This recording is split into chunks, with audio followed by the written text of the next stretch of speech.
Howdy, you guys. I'm expecting this one will probably not go over as well as these usually do. Not that these are usually too terribly popular of a show anyway. But if you weren't here yesterday, usually we do these on Wednesdays at 4 o'clock Pacific Standard Time. It's 4 o'clock where I am right now, and yesterday my internet had this weird thing where it was goofing up, and then my laptop fell over, and then things got disconnected for a while, and it was just one thing after another, and I was just like, okay, well, I finished a chapter. I'm not going to go back through everything and all the technical difficulties in order to get through the next two chapters. So especially since I had completely forgotten yesterday was Wednesday as well, and so I was a little underprepared going into it, but that's all right. We're here now. We're live. We're doing the damn thing, and today we're going to read chapters 5 and 6 of the novelization of SubZero by James Raven. So far, I'm sure most of you have seen the movie Batman and Mr. Freeze SubZero. So far, we've gotten through that opening bit where the submarine comes up and kind of topples everything in the Arctic. And then yesterday we were at the party where Dick and Bruce show up and meet up with Gordon, and they're like, "Where's your daughter? Where's Barbara?" And we got our introduction to Gregory Belson, who is the guy who helps Mr. Freeze throughout this movie. But yeah, so if this is your first time here, then essentially what I do is I read the chapter. You guys leave your stuff in the comments box, or not the comments box, but the live stream, and we will go back and forth. I'll chit chat with you guys in between chapters, or sometimes I'll get distracted while reading the chapter and read what you guys got to say. And for those of you who have been here before and didn't need that explanation, hey, thanks for sticking around. Love you guys. The New Zealand box. Sure, we'll call it that. Is New Zealand to the right? Is that why you're calling it the New Zealand box? I don't know. I feel like the American South is to the right.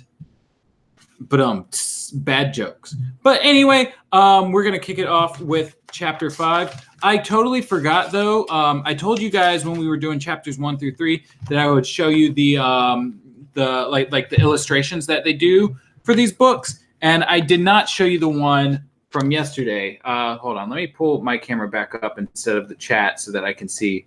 Yeah, okay. So that's the one from yesterday. It's got Barbara fighting those muggers. I'd be really interested to, I guess, kind of pull up the DVD and look side by side and see if maybe the incidental characters are on model, or if the illustrator for these books did them differently. I'm not too sure. I don't remember it off the top of my head. But yeah, so we're getting into chapter 5. Let's see. Hold on. Let me see what some of y'all are saying before hopping into the chapter. Let's hope this one goes a bit better. Yeah, absolutely. One day later, you're back. Congrats. Sorry for missing last time. I was sleeping. That's okay, crazy duplicate. We all need our sleep sometimes. I'm pretty sure I went to sleep pretty shortly after things went sour last night. If you know this book is canon, why are you taking notes? Because I don't know specifically what's in the book. Sometimes novelizations will add in extra scenes or deleted content from the script, stuff like that. So, you never know. I think I feel as though this book has already given us a little bit of information that wasn't in the movie, such as Kunak's age. I could be wrong. That could have been in the movie. But that's just stuff like that is worth taking notes on. That way, things are more concise, I guess, being more thorough with our content. But this book was chosen by my Twitter followers. If you have Twitter, but you're not following me, I'm just at Matty Washburn, Mattiewashburn. And whenever I finish a book, the plan is to put up a poll of the next possible 4 books, and for the followers to choose from there. This month, I guess, because I guess it takes us a month to get through these. You guys chose this one when I was hoping for the Justice League Wings of War, since it would have been a new story.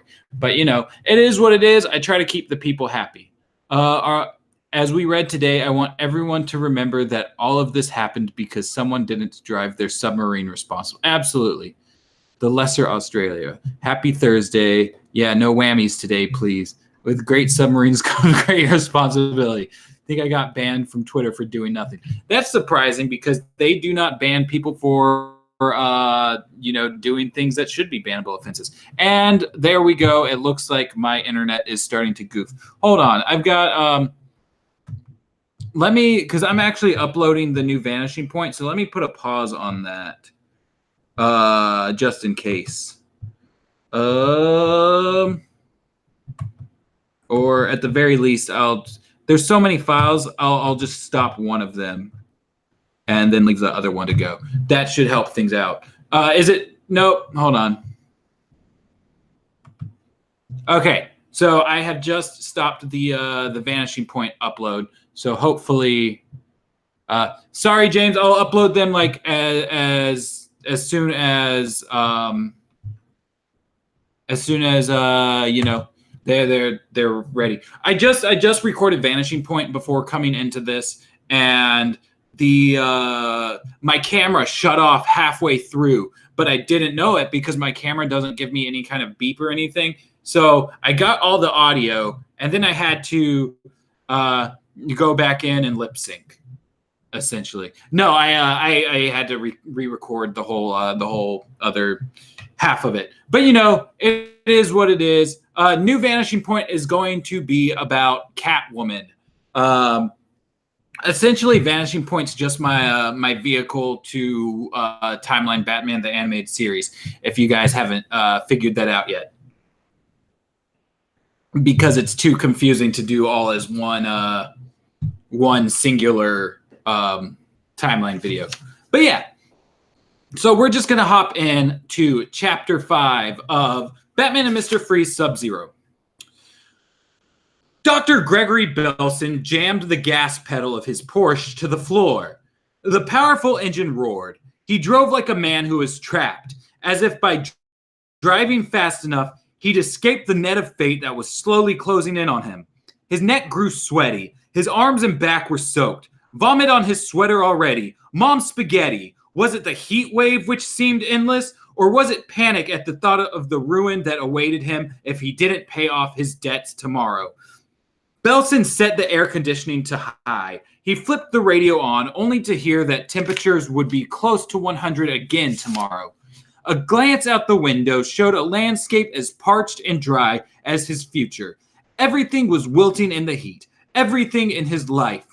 The Porsche went roaring over a rise in the road. The speedometer read 75, but Belson ignored it.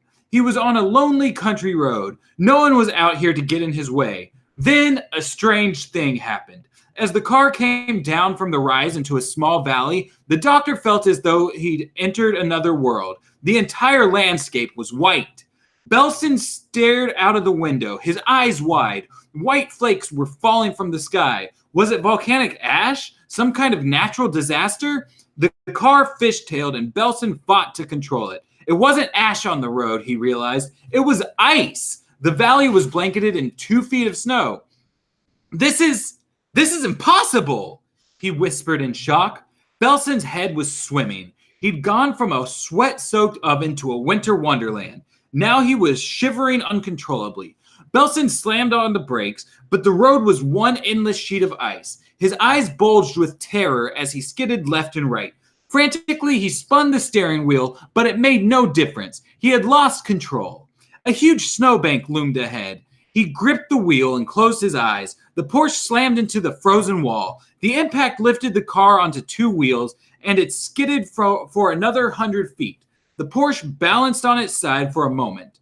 Finally, as if in slow motion, it rolled over upside down and lay still. Hanging by his seatbelt, Belson let out a long breath. Thank goodness, he muttered. He struggled out of the safety harness, then managed to push the door open and crawl out. He collapsed on the snow-covered roadside, staring up at the sky in disbelief. Snowflakes settled gently on his face. And then, amid the falling snow, a pair of glowing red goggles appeared. Belson gasped. A man in a clear helmet and silvery SubZero suit stepped from the shadows into the Porsche's headlights and stood over him. "Hello, Gregory," said the figure. Belson gasped in shock. Suddenly, it all began to make sense. Far too much sense. "Victor? Is that you?" Belson asked, incredulous. Mr. Freeze smiled. "You are a hard man to get a hold of, Doctor. Your secretary wouldn't give me an appointment until next September." Freeze leaned down, grabbed Belson by the front of his shirt, and lifted him high into the air. "Now is that any way to treat an old colleague?" Belson was shaking, and it was not from the cold. "What do you want?" "I've got a patient who needs you." Freeze smiled slowly as the doctor's face showed that he realized who the patient was. "Good night, Veronica," Bruce Wayne said. He gave his date a peck on the cheek. "Leaving so soon?" Veronica asked. "I'm sorry. I have to work late tonight." Veronica pouted. "I've heard that before." "I'll call you tomorrow, Ronnie. I promise." Veronica's pout grew. "I've heard that one, too." Dick and Barbara paused in front of them. We're going to dance some more. We're going to dance some more. Barbara will give me a ride home." Dick bowed to Veronica, said goodnight, and put his arm around Barbara. Bruce smiled before heading for the door. "Have a nice time." Dick steered Barbara out to the veranda before they made it to the dance floor. "Hey," she objected. "I thought you wanted to dance some more." Dick took in the view. The grounds were exquisitely landscaped. He couldn't have chosen a more romantic setting. Now he just needed to draw up his courage. "If I don't try," Dick told himself, "how will I ever know?" "I do," he said. "But first I wanted to ask you something." "Is it about our date tomorrow night at Shaughnessy's? I'm still up for it if you are." "No, yes. I want to go to Shaughnessy's, but I also wanted to ask." "Well, what?" "Well, I was wondering." Barbara watched him take a deep breath. "Come on, what?"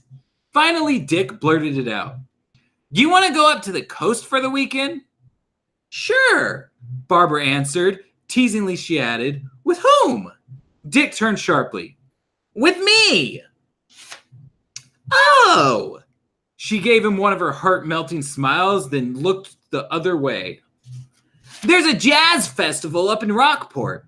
All kinds of stuff is going on at the beach," Dick explained nervously. Barbara let him squirm for a moment, then turned to face him. "Sounds fun! I'd love to." "Really? Hey, that's great!" Barbara smiled again, and Dick's heart melted a little more. He took her hand, and together they gazed out into the warm night. Whether anyone would ever melt Bruce's heart was a mystery. The rest of him was baking in the back of the limo. He mopped his forehead, loosened his necktie, and finally used the intercom to say to Alfred, "This heat is killing me. Would you mind turning up the air conditioning?" Before Alfred could answer, the tires squealed. The limo went into a skid, and it splashed through a large puddle of water. Bruce sat up with a start and looked out the window. A pond had formed across the road. "Good heavens!" Alfred exclaimed. "We're sitting in 3 feet of water!" Alfred and Bruce stepped out at the same time. "Strange," Alfred said. "There's not a cloud in the sky."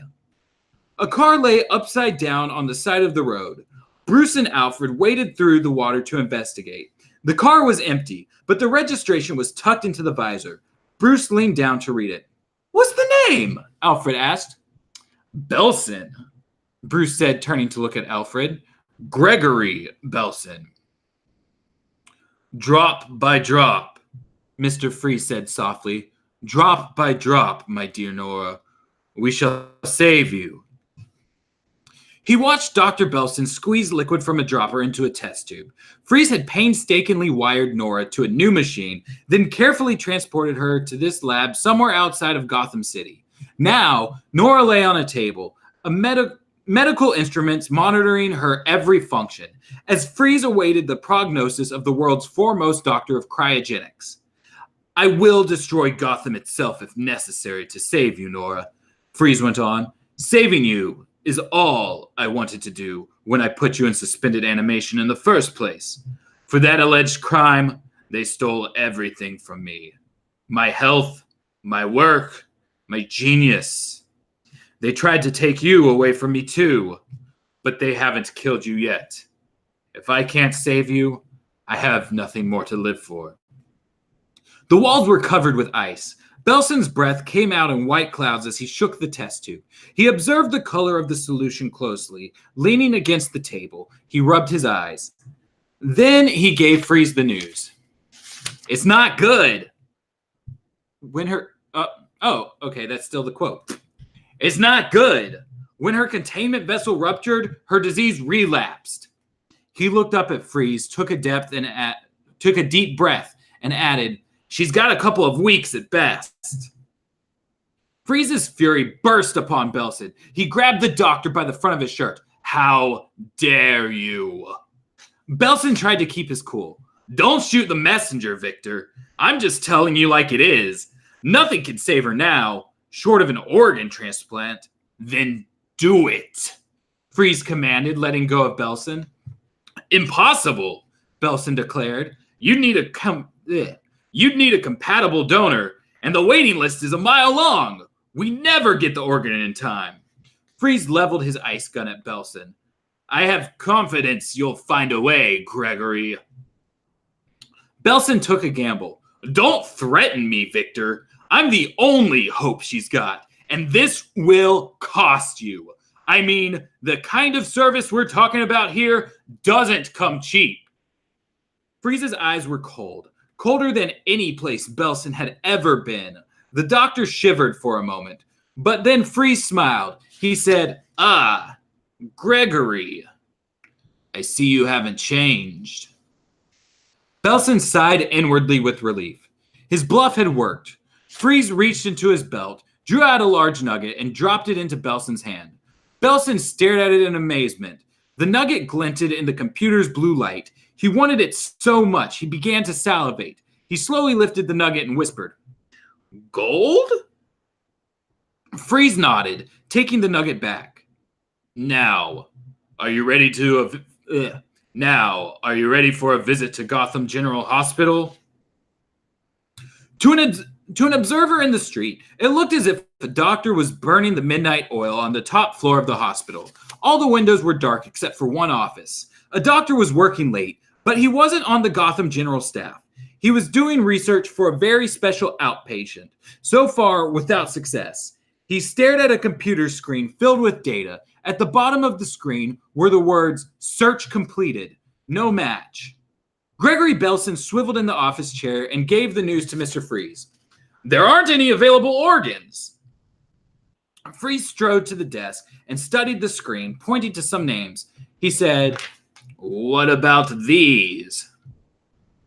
Not compatible, Belson answered. Nora's blood type is extremely rare. There are no deceased donors that match.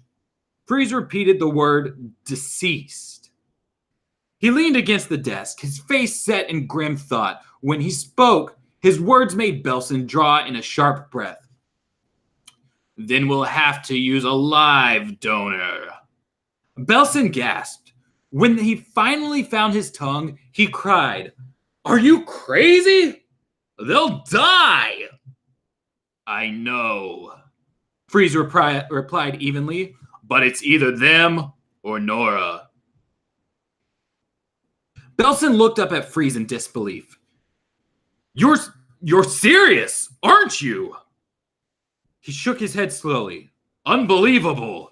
I said I'd help, but this. Belson folded his arms across his chest and stared at Freeze. He stared at him long enough to get over his shock at what Freeze had proposed, and to recall his own financial plight, as Arbogast had outlined it 24 hours ago. Freeze kept a level gaze on the doctor.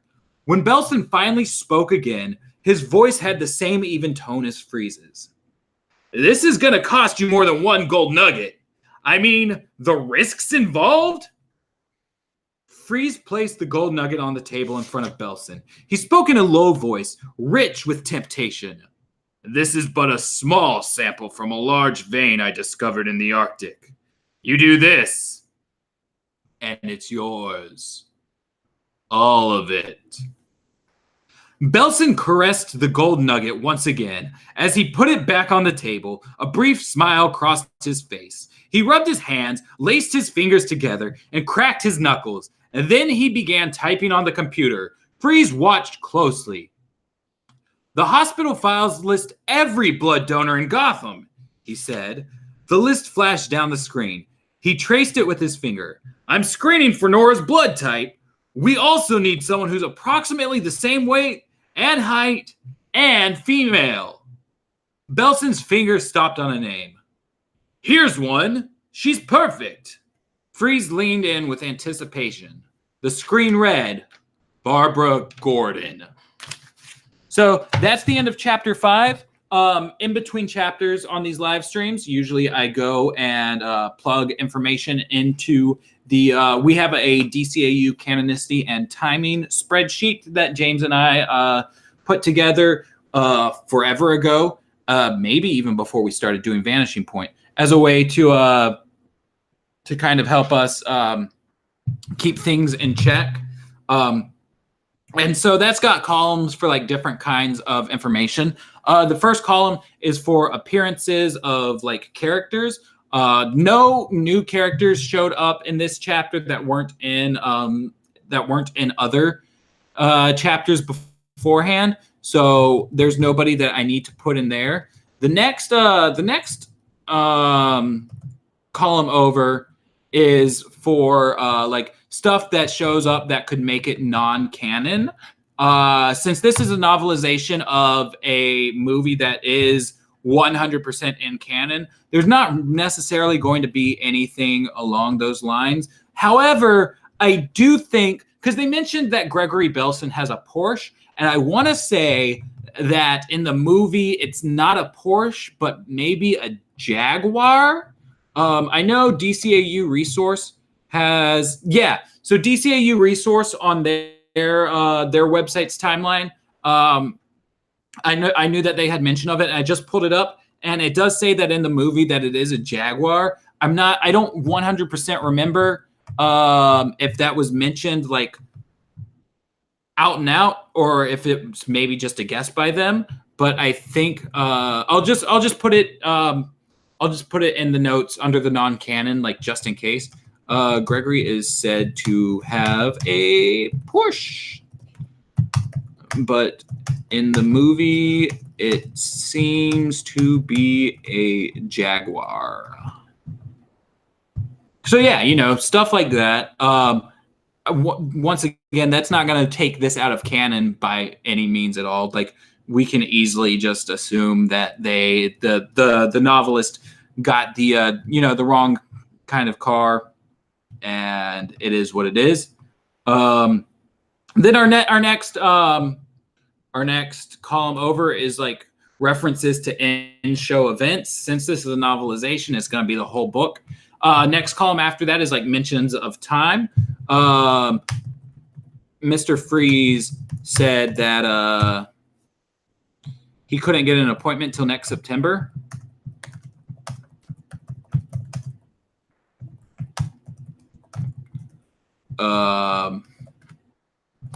Dick asked Barbara to go up to the coast for the weekend.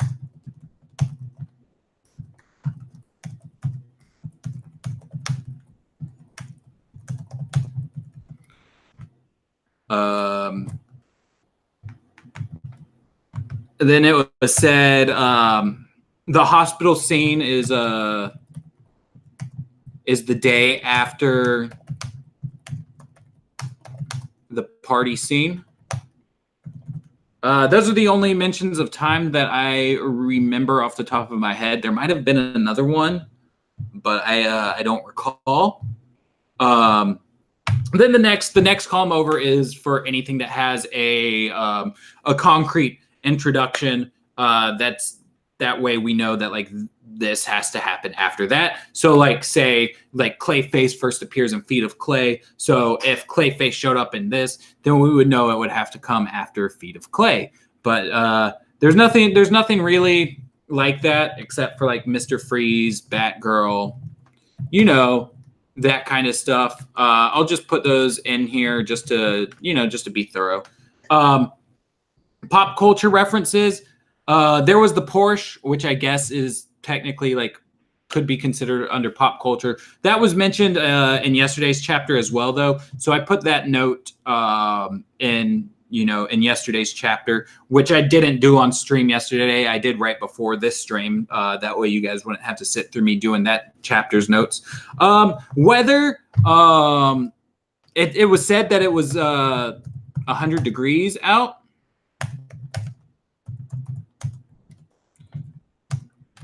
Which likely means it's the summertime.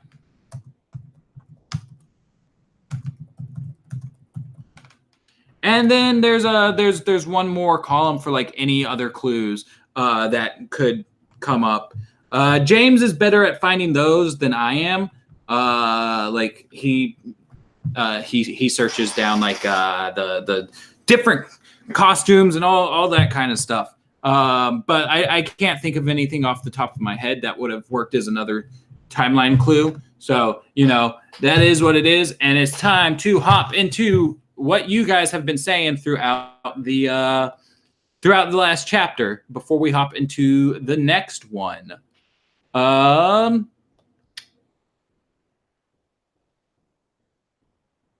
look at that. Bob the Random Guy is here. I don't think I've seen you in here with us before, Bob. So Heidi ho. Welcome to the stream. Glad to have you with us this time.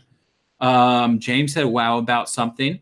ATM Fall Off Boy said, just use Word. Are you talking about use like Excel instead of using Google Docs so that my internet is better? Because Google Docs doesn't really take that much internet power as far as I'm aware. Let's see, where were we? What was the new vanishing point about? Oh, did I read some of these before? I probably did. Catwoman for the win. Got to have priorities. Book club tops vanishing point. Everyone knows that. Absolutely. The book club's the most important thing that I do for Watchtower Database. Without this, the entire channel would not exist. Because this is the research. This is the actual database. Are you the Marvel nerd out of the three? Kind of. I feel like out of all of us, Ted has read more comics than anybody else. But like I feel like I'm much bigger into like MCU stuff than like James and Ted are. Like from a personal standpoint,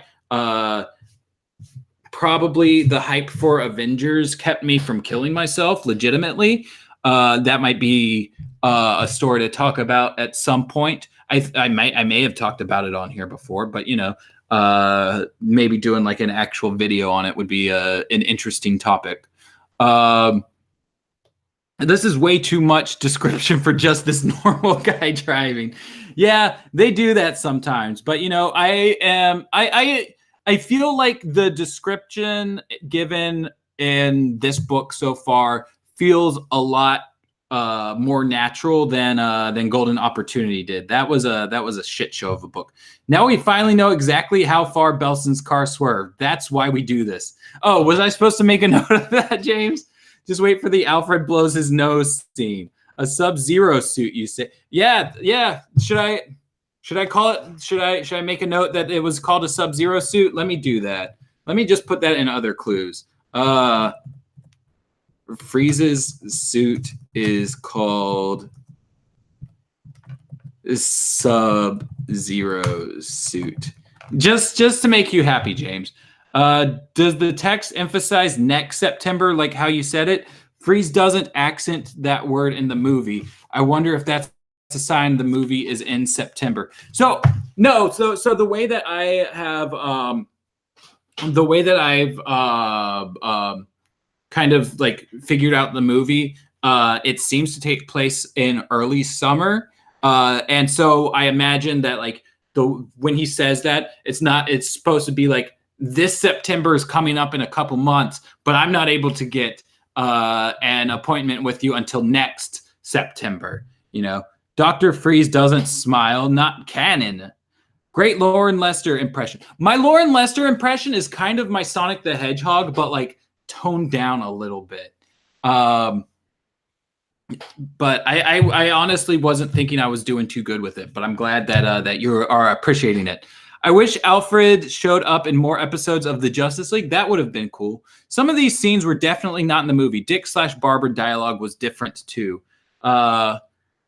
What so far hasn't been in the movie? I do know that the Dick and I felt like the Dick and Barbara stuff was a little different. It's been a little while since the last time I watched SubZero, so I don't have like that memory that you do. I think James has watched all of the DCAU many more times than I have, I think, because from what I understand, James didn't have as strict of parents that didn't allow TV watching. And so James was watching it all through his childhood, whereas I was watching it through a portion of my childhood and then stopped and then didn't pick it back up until I was like 21. Belson loves them nugs. Oh, absolutely. He caressed the one of them. We're pointing out additional information we didn't have before. Hello there. Not compatible is the new not canon. Belson loves them large veins. Ugh, I don't want to think about that. Oh, see, even Bob the Random Guy is talking about caressing the nugs. This is the dumbest part of the story, in my honest opinion. Literally everything happens just because Barbara happens to be the one that they choose. Why did they pick the girls whose dad is a cop? Because they needed a story, obviously. We need someone who's approximately the same female. What even is a female in 2019, right?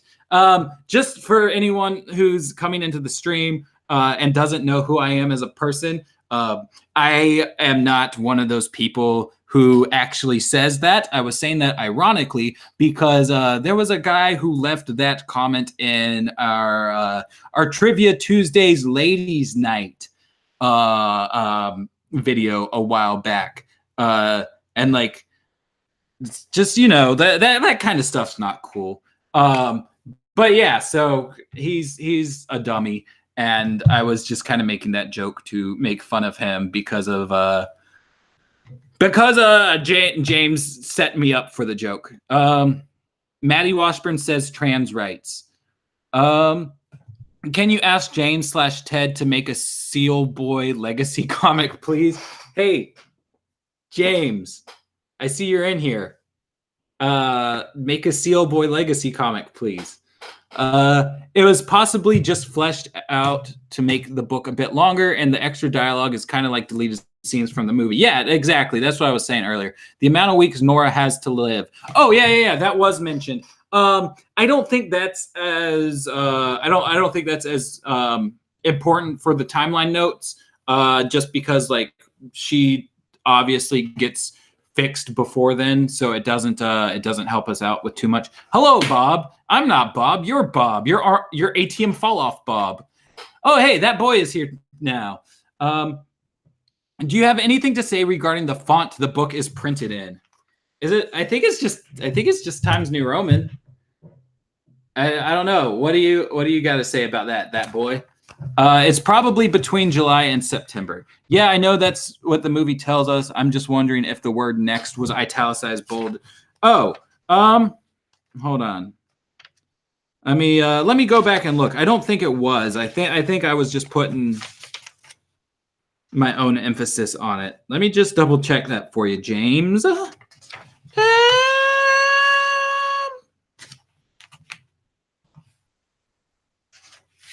Oh, where did it go?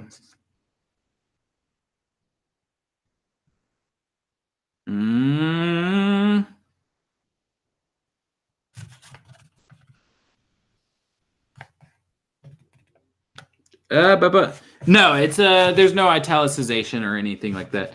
The moment of Freeze talking to Nora about drips wasn't in the movie. I must say your aunt isn't very nice calling you gay. My I don't think she. I'm assuming this is in regards to the LGBT video.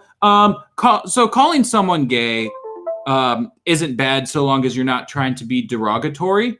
And I don't think she was trying to be derogatory. I have always been a bit more flamboyant than my siblings and more effeminate, I believe. So I think she was like legitimately of the mind that I was going to grow up to become gay. What I don't think was what I think wasn't nice about that interaction was the reaction that my parents had to it at the time, because they're both very religious, and it ended up kind of skewing how they felt about the whole gay thing.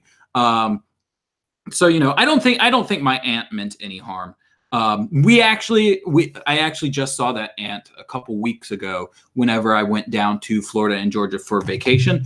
My grandma and grandpa, they were going on some really, really heated tangents about the LGBT community. And my aunt was actually kind enough to step in and be like, "Hey, let's not go there right now." And I had to remind my grandparents that you have family who's in the LGBT community. Come to find out, though, they don't know about my sister and my brother, despite the fact that they're publicly out. My grandparents don't use social media or anything like that, so they're not aware. So they thought I was just talking about my cousins, which I do have a couple LGBT cousins as well. But yeah, my aunt's a really nice lady. My grandparents are nice too, but they're pushing late 70s into their 80s. My grandpa's at a point with his health that I don't think he's gonna make it too much longer. But they were there. It's I know not all old people are bigots, but they're definitely from a different time, and they've been fully I guess, brainwashed by Fox News and all of that. A lot of the conversation was just them repeating talking points from that, and so it's really weird. I love them to death, but there's no getting through to them at this point, I don't think. See, Bob the random guy says it can be pretty warm in September. That it can, but I want to say that I have I've looked up the weather in New York, which is where Gotham is. I've looked up the weather in New York, and I don't think it's ever hit 100 in September. I could be wrong now that global warming's kind of taking effect, but who knows? I was hoping for Comic Sans. Oh, no Comic Sans. Maddie, you were talking about the Avengers hype stopping you from committing suicide. Are you okay now? And have you talked about it? I'm pretty sure I've talked about it before. I do know in the LGBT video, I mentioned Gotham is in the DCAU. Gotham is in New York. That boy. In DC Comics Prime, it might be in New Jersey, but in the DCAU, it is in New York, and that's something I actually touch on in the next vanishing point. But yeah, no, I have I know I briefly mentioned dealing with suicidal thoughts in the LGBT video. That's something that that started for me when I was I think 12 years old. Luckily for a 5-year span of time, I was in an emo band that kind of allowed me an artistic way to deal with my anxiety and depression, and kind of unravel all of that for myself and come to relate with other people about it. Because a lot of people would come up to me after shows and be like, "Hey, what you said in this song, like I feel the same exact thing. And so like it helped me kind of put a lens on it and kind of understand that I'm not going through it alone. I'm not the only one dealing with it. And so it does, like, it's still there, but it's not as heavy as it used to be. I definitely do probably need to like see a therapist at some point and, kind of like take the classical traditional route, get medicated, all that kind of stuff. But it's these days I'm more afraid of being dead than I am of being alive. There's a whole lot of wild stuff that goes into the thought process on this. Yeah, it did just get deep there for a little bit. But I've never been someone who's afraid of talking about the deep subjects, just because like I feel like that's what helped me being able to relate with other people on stuff like that. And so if me talking about it helps somebody else, that's what I'm here for. I'd much rather be open than shut myself off and have you guys think that I'm some kind of normal person who doesn't have stuff wrong with them when I do. And if you've got stuff wrong with you as well, then hopefully it'll help you cope with your own things. But yeah, so now that I'm caught up on the chat, let's hop into chapter 6. Let's take it from deep back to deep freeze, but actually not deep freeze. It's SubZero. It's the one that happens after deep freeze. How long is this chapter? Oh, that's not bad. This chapter's got a picture too. I'll show you guys the picture when we get to it. Chapter 6. Barbara? Said Jenny. I'm sorry, she's not here right now. And Jenny looked in the mirror, began brushing her hair, and explained, I'm her roommate. Oh, when do you expect her in? Asked the man on the other end of the telephone line. His voice was sharp and demanding. Never, Jenny wanted to answer. Last night, Barbara was at the hospital benefit with Dick Grayson. Tonight, she was out dancing with Dick. Tomorrow, they would go up the coast. Suddenly, Jenny stopped brushing her hair and asked, Who is this anyway? County Memorial Hospital. Barbara's listed with us as a blood donor. Jenny resumed brushing. Oh, well, she and her boyfriend went out tonight, and then they're headed up the coast for the weekend. We've got an emergency. Do you know where they went tonight? I think she said Shaughnessy's? Over on Madison, Jenny answered. I can leave a message. She stared at the receiver. The line was dead. The orchestra at Shaughnessy's was famous for its style. It drew a big crowd, and right now, most of that crowd was on the dance floor, swinging to the big band music. The place was roaring. Those patrons still at tables laughed and shouted to be heard over the clamor. Dick dodged his way through the bouncing, finger-snapping crowd, a drink in each hand, with jitterbugging bodies flying every which way. He felt a sense of accomplishment just to make it back to the table where Barbara was waiting without spilling a drop. She gave him a smile as he posed in victory with the drinks. Then someone jostled him, spilling the beverage down his lapels. Oh man, I can't believe this, he said, shrugging his jacket off. Barbara laughed. Could have been worse. Yeah? How? Could have been me, she said with a sly smile. Dick grinned. He had never been so happy, even if his jacket was soaking wet. Barbara held one of the glasses up to the light. Do we have enough left for a toast? Dick lifted his glass. Sure. What'll we drink to? How about the kiss you're about to give me? He smiled, doing all he could to contain his elation. I'll drink to that. Dick took a gulp and then leaned over to meet Barbara's perfect lips. Suddenly, screams pierced the din. Dick swiveled his head in the direction of the sounds. The crowd had parted to either side of the door. Framed by the entrance was a red-goggled man in a SubZero suit and glass helmet, absurdly out of place among the stylish young dancers. He held a futuristic ray gun in his right hand. 2 polar bears flanked him on either side. The music faltered, then stopped. In an instant, the whole place was dead silent. The man stepped into the room, surveying it as if he owned it. Dick stared in shock. "Mr. Freeze!" he whispered to himself, standing up for a better look. A muscle-bound bouncer emerged from the crowd to confront Freeze. "Yo, fruitcake! No pets allowed!" One of the bears reared up its hind legs, bared its teeth, and roared viciously at the bouncer. He jumped back, then meekly retreated. The crowd murmured nervously. Freeze addressed the crowd. "Which one of you is Barbara Gordon?" Dick and Barbara looked at each other in surprise. Dick put his finger to his lips. The crowd looked around, waiting for someone to come forward. No one did. Freeze jabbed a finger at a bystander whose shirt was untucked from dancing. "Him!"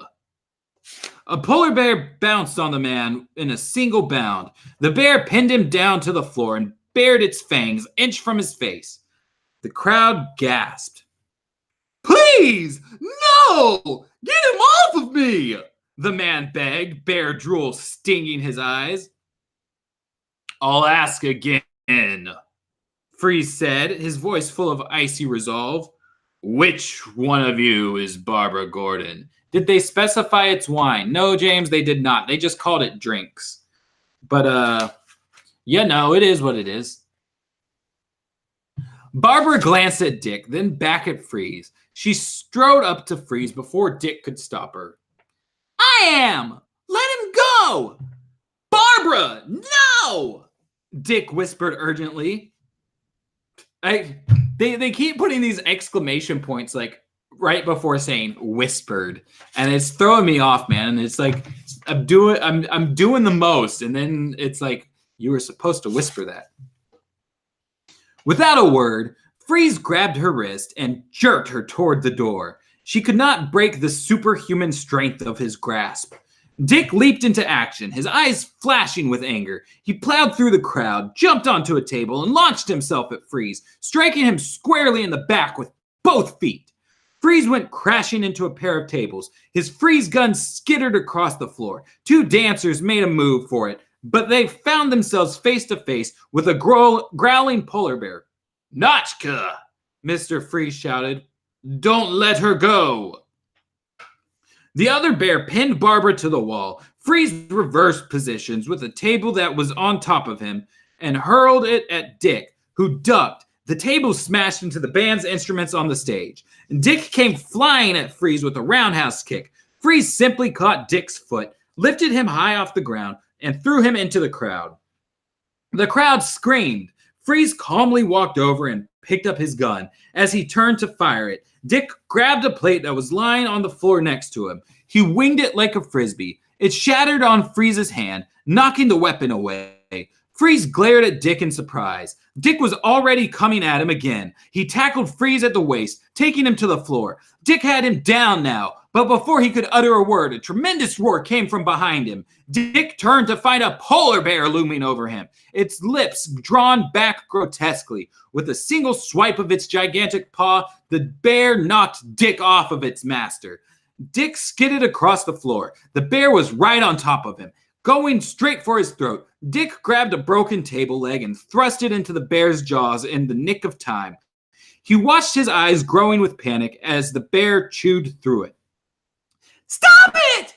Barbara screamed. Still pinned by the other bear, she pleaded to Freeze. "I'll come with you! Just don't hurt him!" Freeze looked at her long enough to be certain she meant it. In an almost casual voice, he called, "Shaka, come." The bear stopped. Dick, panting and soaked with sweat, watched the bear trot back to its master. But now he was facing the barrel of Mr. Freeze's ray gun. Freeze took aim. At the last second, he lifted the gun and fired at a giant chandelier on the ceiling directly above Dick. Instantly, hundreds of crystals were encased in ice. Dick stared up at the ice-covered chandelier. The ceiling began to crack. The ice made the chandelier so heavy that the chain snapped. The ice-laden chandelier plunged straight for Dick's head. He rolled. A split second later, the chandelier crashed next to him. Shattering into thousands of pieces, the crowd screamed hysterically. Dick uncovered his head. His arms were coated with broken ice and crystal. He scrambled to his feet. "Out of my way!" he yelled, fighting frantically through the crowd.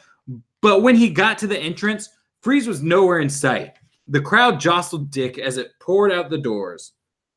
"Barbara!" he cried. She was gone. Really quick. So sometimes the chapters are a little bit longer than others, and I'll just go ahead and pop in some notes before actually finishing the chapter. So like for appearances here, we got Jenny, we got Shaughnessy's orchestra.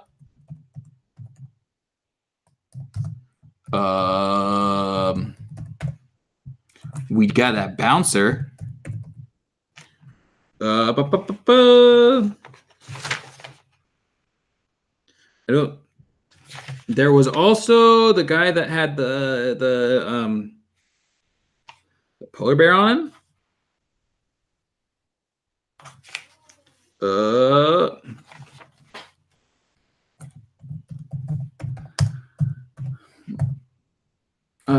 So what? Man pinned by polar bear, I guess.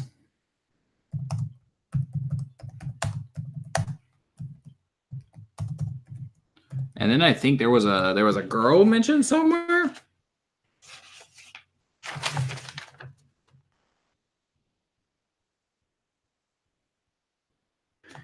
I don't know. None of these people are any important, but I'm trying to be thorough.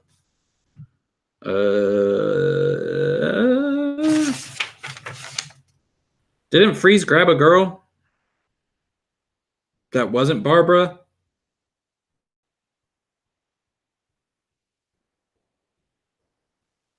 Like he said her or something? I don't know. I'm not seeing it now. I could have sworn that it happened. I don't know. What y'all got going on? Did they specify it's wine? No. Gotham should always be in the New Jersey area because New Jersey is chaos land. That's true. So in the DCAU, it's like right at the tip of Long Island, which looks as if it's pretty close to New Jersey. But, you know, it is what it is. A fun thing about the roommate scene in the movie is that during it, the song Am I Blue, the same song Batman sang was playing. Yeah, I noticed that a couple years ago while watching it. I had never noticed it before, but it's a little clever callback. Freeze doesn't want those large veins. Who would win, Seal Boy or Mr. Freeze's polar bear? Both. They're all winners in my book. The way this book is worded, this moment in the movie lasts like 10 seconds. Wait. Hashtag Shelby the Smooth Collie. Keep her alive in our hearts and minds. In the parking lot, Mr. Freeze slammed a locked bar across the back doors of a large white van. Inside, Barbara Gordon pulled at the door handles. They wouldn't budge. The growling bears on either side convinced her to leave them alone. The van peeled out. Dick arrived just in time to see it plow into a parked car, pushing it out of the way.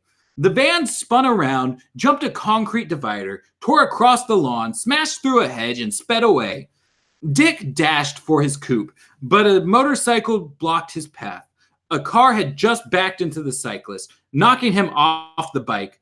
Dick tossed him his own keys and jumped on the motorcycle. "Take mine!" Dick called behind him. "It's the red coupe!" Dick hopped the divider on the motorcycle and roared after the van. Seconds later, he had it within sight. The van tore full speed through a red light. Cars screeched out of the way, their horns blaring. The van's tires squealed as it took a corner on two wheels. Barbara held on for dear life as she and the bears were thrown from side to side in the back. Soon, Dick was joined by a police car. He pushed the motorcycle to top speed, giving no thought to his own safety. All he could think of was Barbara inside that van. He went skidding around the corner, tilted low to the ground, narrowly missing 2 cars coming from another direction. Another police car passed Dick, its light flashing and siren wailing. Dick tried to keep up with the car as they careened up the entrance ramp to Highway 10. The van increased its speed, but Dick could see that the officer was gaining on Freeze. Dick put his throttle up to full. The speedometer climbed. A string of lights appeared as he rounded a curve. Suddenly, Dick remembered. The bridge! It was dead ahead! A long line of cars crept through the toll plaza. 3 more squad cars had joined the pursuit, their lights blazing and sirens shrieking. In the van, Freeze saw them and the toll plaza at nearly the same time. He made a lightning-fast calculation. The van came up on the line of cars at full speed. At the last moment, Freeze swerved to the shoulder of the road and raced alongside the stopped traffic, scraping the guardrail. He saw an opening just before the toll booth and took it. He cut the wheel to the left, knocking a car out of his way into the next lane, right in front of a Mack truck. Mack is capitalized, so I guess that's a kind of truck, like a brand. The truck driver jammed on his brakes. Air hissed and tires screeched as the truck skidded sideways.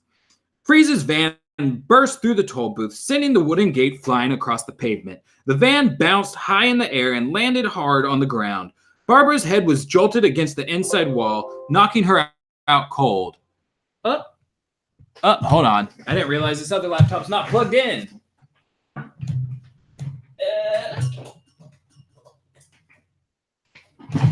There we go. That's better. The first police car tried to follow Freeze's path, but by now the Mack truck was blocking all lanes. The officer slammed on his brakes. Too late. He skidded into the side of the truck. Each of the squad cars behind him did exactly the same thing, one piling into the other. The officers looked helplessly over their shoulders at one another, their horns stuck, blaring, then scrambled out of their cars. Freeze glanced back in the mirror and smiled. Dick spotted police officers standing to the side of their stacked-up vehicles. The cars piled on top of each other formed an incline. Dick didn't even pause to think about it. The van was getting away. He gunned the engine and went full speed at the pileup. The policeman dove out of his way as Dick jerked his front tire off the ground. The motorcycle climbed the pileup as if it were a ramp. Dick soared through the air, over the Mack truck, and over the toll booth. He landed with a series of bounces on the other side, straightened his front tire, and tore off after the van. The officers gasped in amazement. By now, Mr. Freeze was on a mountain road that ran along a cliff above the ocean. He'd let up on the gas for a minute, but when he saw the motorcycle in his rearview mirror again, he grabbed his freeze gun. Dick came speeding up until he was nearly even with the rear of the van. He reached out for a handhold. Okay. So this is this chapter's little illustration. Let me just pull up to make sure that it's all in camera. Yeah. So this is this chapter. It's him flying over the truck. That's Dick right there. He doesn't have a face. There's no face on that. But it's okay. Sometimes you got two-face, and if you got two-face, that means someone's got to have no face. Freeze shoved the gun out the window. Dick started to swerve, but Freeze wasn't aiming at him. Instead, he fired straight down at the asphalt. Instantly, the road became a sheet of ice. The moment the motorcycle hit the ice, it went into a sidelong skid. It was completely out of Dick's control now, and heading straight for the edge of a cliff. Dick crouched on top of the sliding motorcycle, riding it like a surfboard. The ocean glittered in the moonlight below, awaiting him. Only a guardrail and a few tree branches stood between him and a plunge into the icy deep, and he was sliding toward them at 50 miles an hour. Just as the motorcycle smashed through the guardrail, Dick leaped, grabbing for a tree branch. His timing was a split second off, and at that speed, a split second made all the difference. The branch rammed into his chest, knocking the wind clean out of him. His arms draped over the branch. He clung to it desperately as the motorcycle plummeted into the ocean below. Wincing and grunting in pain, Dick swung hand over hand along the branch until he was hanging over the pavement. Then he let go, dropping to the ground. The van's taillights disappeared around a corner in the distance. Dick could only watch it go, his face contorted in the double agony of physical pain and the loss of Barbara.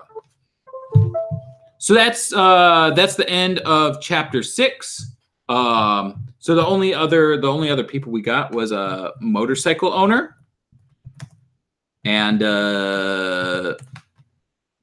what's the officers. Let's see. There's nothing that like decanonizes the book.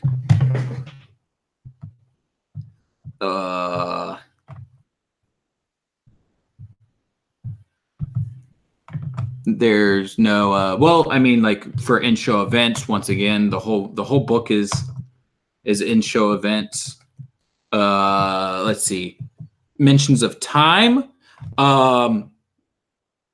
Let's see. So we got told that, like, I guess it's been 2 days in book. By Jenny.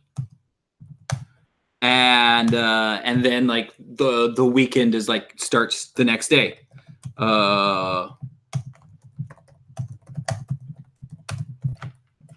of them going up to the coast. I don't know if that means the next day is Friday and right now we're on Thursday, perhaps. Or the next day is Saturday and we're on Friday. Concrete stuff. Once again, we got Mr. Freeze and Batgirl. Pop culture. I guess would a coupe count? I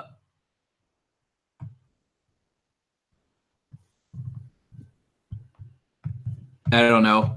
A coupe is like a kind of car, not a brand. So I don't know if that counts as pop culture.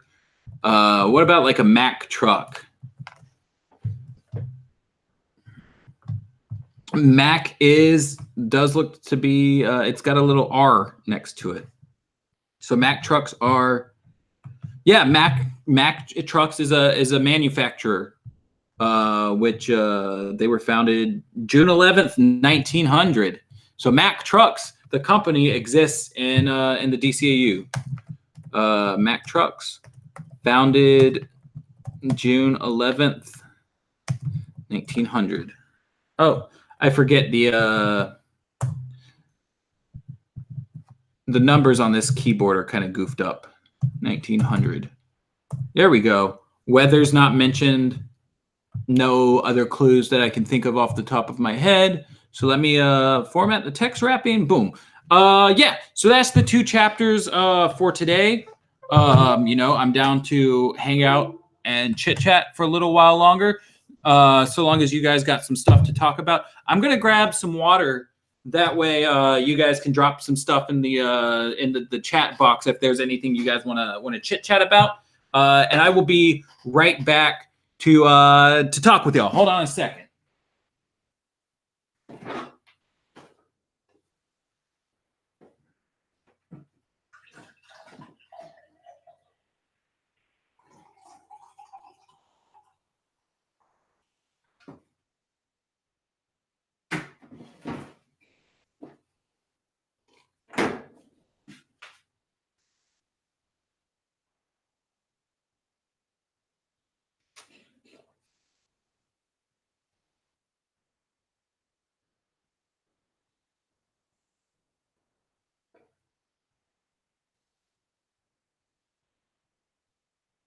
Okay.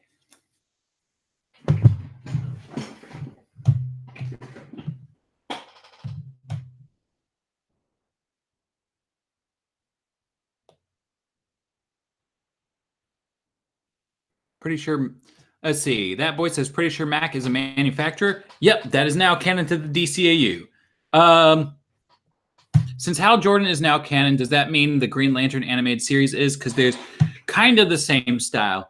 So I don't think Hal Jordan's inclusion necessarily makes Gultas, we'll call it Gultas, canon. The way that Bruce Timm was talking on the commentary for Justice League versus the Fatal Five, it seemed as though he felt like mentions of Green Lantern, the animated series, would have people scratching their head because it's not in continuity. If it's canon, it would have to take place long before even BTAS. John Stewart is mentioned in discussion between Hal and Guy as if he's the new 2814 Guardian now. That Guy is an honor guard. Oh, right, I see. Anyone who you or / the Watchtower would want to collaborate with on YouTube? I watch so many YouTube shows that like I would love to collaborate with. Right now, Toonrific Tariq and I are talking about doing a collaboration on his channel to talk about X-Men Evolution. But I haven't found the time to rewatch the series yet. So I don't know how long that'll take. I've really been getting into like the bread tubers lately, like Thought Slime and That One Janitor, and I'm trying to think, Philosophy Tubes, Some More News, etc., etc., etc. And I'd love to collaborate with any of those guys, but I don't know like the kind of content that would benefit from. I know Quentin Reviews, at the very least, has seen our what's it called? Our Batman's Big Week video and subscribed to the channel. I don't know if he's still subscribed, but if he is, he'd be cool to work with. Any of the bigger comic book names, Captain Midnight is cool. I'm going through my list right now of who I'm subscribed to and trying to think of who would be cool. We've tried reaching out to like the guys from Normal Boots to see if like they'd like to do have us on for a season of Madness to do like superhero cartoons or something like that. But I never got a response out of them. And it kind of sucks because like I live in Seattle and most of them live here. So it's like, hey, let's be friends. But I guess we just haven't reached that level of popularity yet.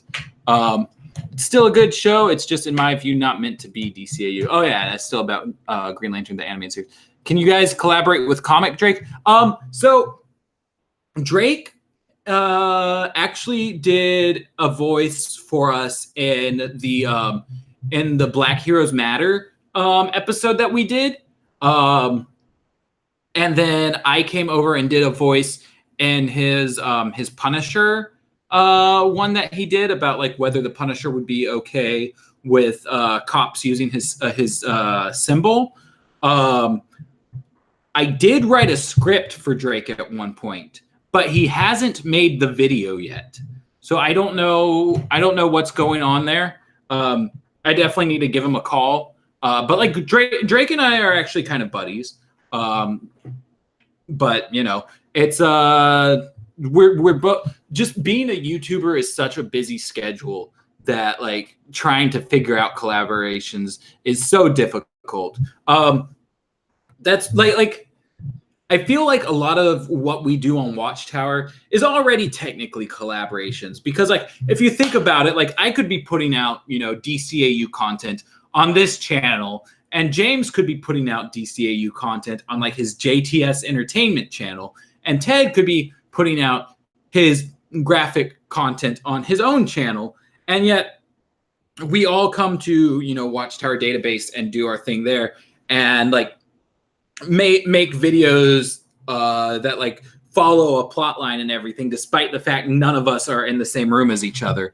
So Watchtower itself is like collaborations on top of collaborations, but I definitely would be interested in doing stuff with people who aren't Watchtower affiliated. Let's see.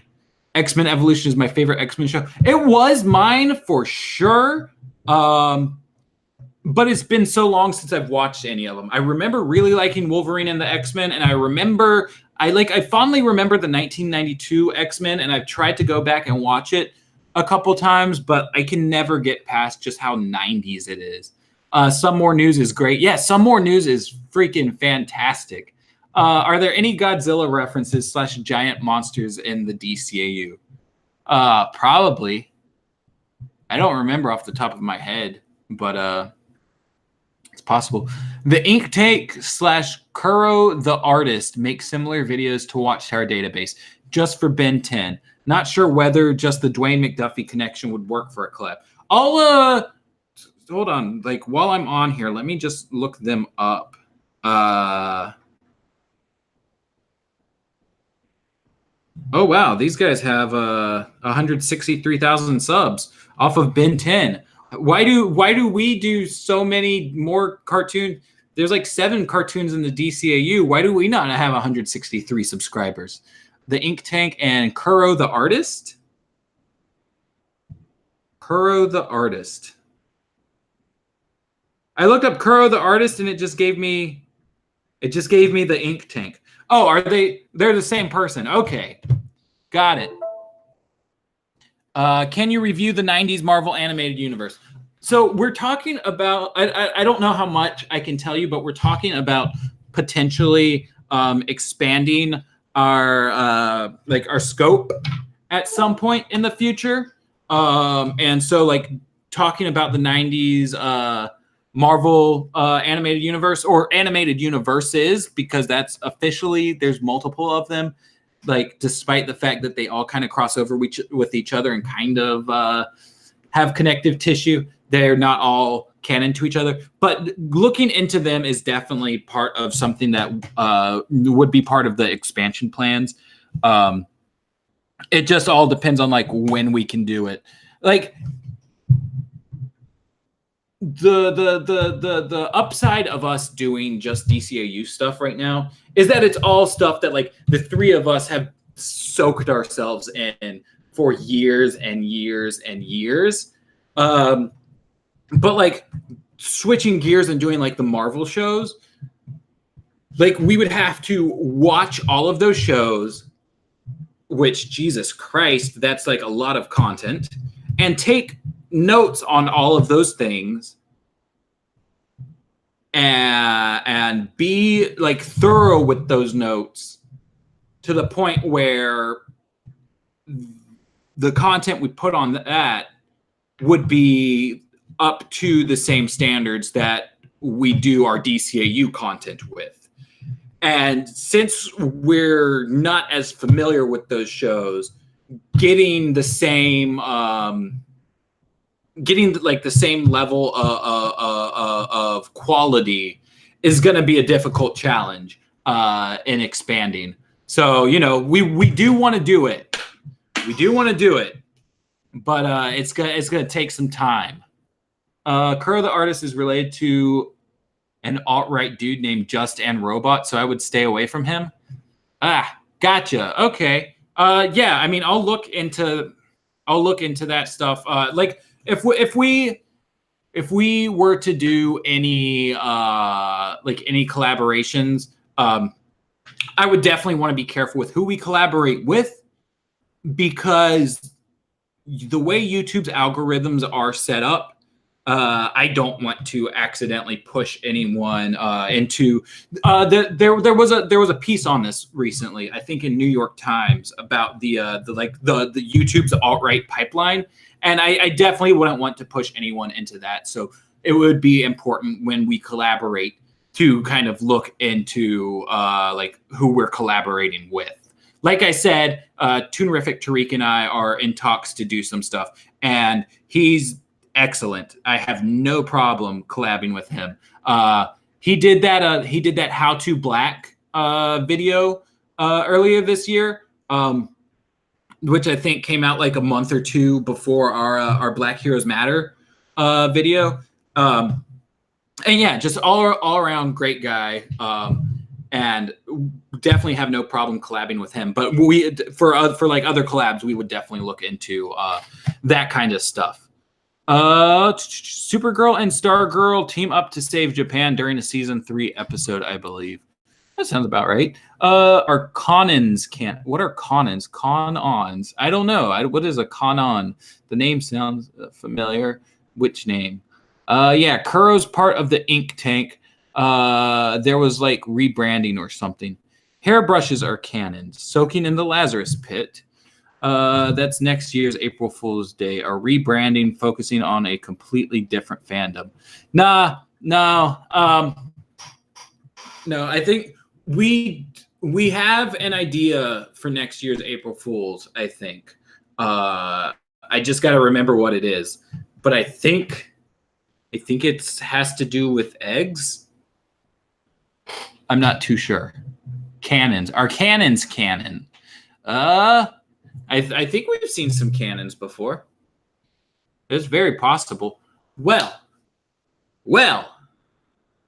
I am caught up with the chat. So is this where we're calling it? Or do y'all got some more stuff y'all want to talk about? Let me get some water.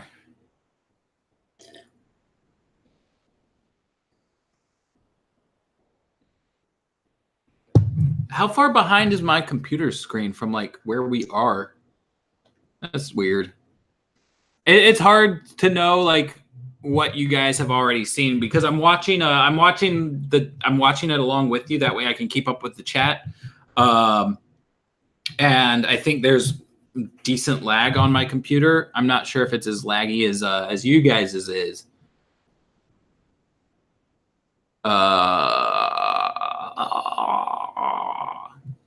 I'd refreshed, but now the chat's not loading.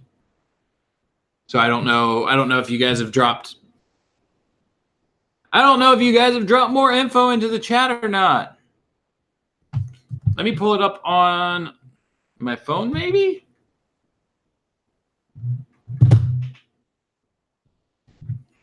Yeah, let me see if I can pull up the chat on my phone because my computer's going a little bonkers.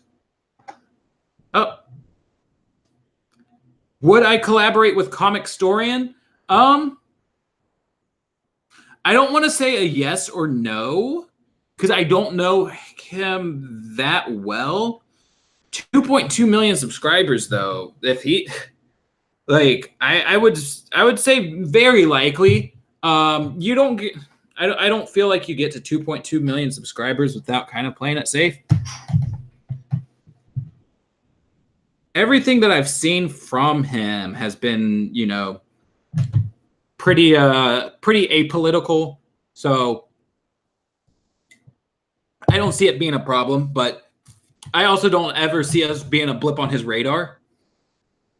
It's 2.2 million subscribers. Jesus, that's like a. How many subs do we have? We have 36,000. Like, let me do a little bit of math really quick. 2.2 million, so 2,200,000 divided by 36,000. Yeah, he's got 61 times more subscribers than we do. So I don't see us being a blip on his radar for a while. It's 1 a.m. in the UK, so I might sign off soon. I don't blame you, dude. Get your sleep in. Let's talk about mushrooms in the DCAU. List of psychedelic drug trips in the DCAU. Benny is so nice. Yeah, he seems like I said, he seems like a pretty decent guy. I just I don't watch his stuff. I don't watch a lot of comics YouTubers. Like I enjoy making comics YouTube stuff. But like as far as stuff that I want to watch, like if I want superhero content, I personally will go to the shows or the cartoons or the comics themselves rather than watching another YouTuber. There are a few YouTubers that I do watch in that sphere, but I would much rather deal with the source material personally myself, especially since like I am making similar content and I don't want to be influenced by like what they're doing. Like I don't want to What type of things am I interested in? Well, other than superheroes, like my main things are probably politics and like emo music. Like I was saying earlier, I started watching like a lot of the BreadTube stuff, which is like left-leaning political YouTube kind of stuff. Although they don't do like current events as much as they do like deep dives on topics, I guess. And then like emo music, you know, anywhere from like My Chemical Romance to American football, you know, anything that they call emo, I'm into it. But those are my big things. Any punk music that you're into? There's some bands here and there. But like I'm picky about stuff that's like outright punk. But then again, Spotify says one of my main genres is punk. This is what Spotify says my top genres are: rock, indie, punk, and hip hop. So I guess it all depends on what exactly you classify as punk.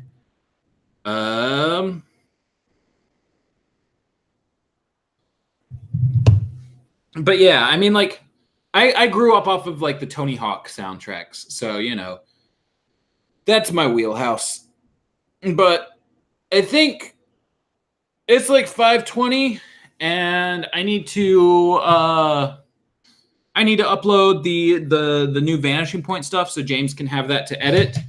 And then I might have a show that I'm going to in a couple hours. So I think I'm gonna get off of here and see what's good with my friend that was talking about going to that show with me.